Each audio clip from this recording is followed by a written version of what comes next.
Pinupuri ka namin, O Diyos, Ama, Anak, at Espiritu Santo.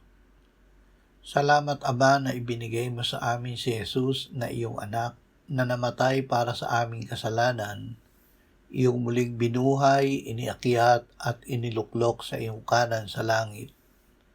Salamat na ibinigay mo sa amin ang iyong banal na Espiritu at sa pamamagitan niya ay ibinuhos mo ang iyong pag-ibig sa aming puso.